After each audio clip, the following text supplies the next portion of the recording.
Marvin and Enrique Moran and Maria de Carmen Rodriguez. Both their families immigrated to the U.S. to escape the Guatemalan genocide and civil war. Flash forward many years later, they had me, Martyn Moran Rodriguez, on June 5th, 2003 at 5:48 a.m. 7 years later, I began working with my father as a gardener. I pruned plants, raked leaves, and planted flowers. We worked long hours and some days we ran out of water. Those days were the worst. We worked at 11 homes, 4 in the mountainous community of Calabasas, and the rest in the suburban Pacific Palisades. Winter break, Easter break, spring break, and summer break were all spent working with my father. I became bewildered as to why I never saw other children my age working. It wasn't until I learned the phrase, child labor. I learned the word, but not the definition. I began to define myself as a child laborer even though I wasn't one. Luckily, I never brought up in school when we shared our hobbies or what we did over the summer break.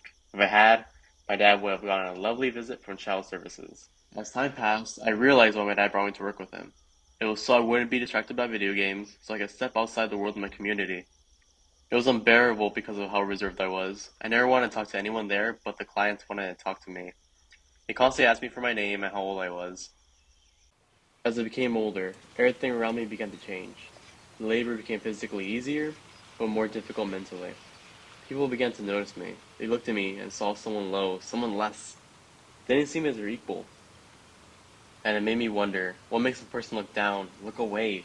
They don't know my true colors. They don't know nothing about me. That I'm not just Hispanic. I'm also Mayan, rare, and one of a kind because of my race. I hold my tongue, but inside I think I'm human too. Why can't you see I'm the same as you?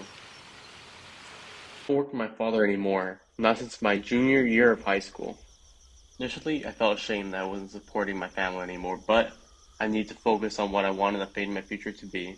I'm proud of my father for being so responsible to his kids and supporting me with everything I want to achieve. My shackles went away. It made me go forward to pursue what interested me and gave me more time to focus on my life. I joined leadership and brotherhood at my high school.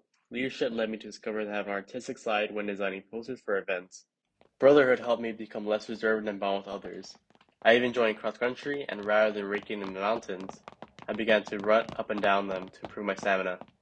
I didn't mind the heat when running, it was a part of me. As I applied for 17 colleges, I panicked, wondering if one would even accept me. In the end, many did, and didn't. Immediately, I chose Dartmouth. After not knowing the college for more than 4 months before applying, and calling it Dartmouth during that entire time, I was scared to attend Dartmouth. It would be my first time traveling on a plane, moving to an entire different state, across the entire country, being the first person in my entire family attending a 4-year private liberal arts college, and leaving my family and friends behind. I'm still scared of being here, but I'm also happy here.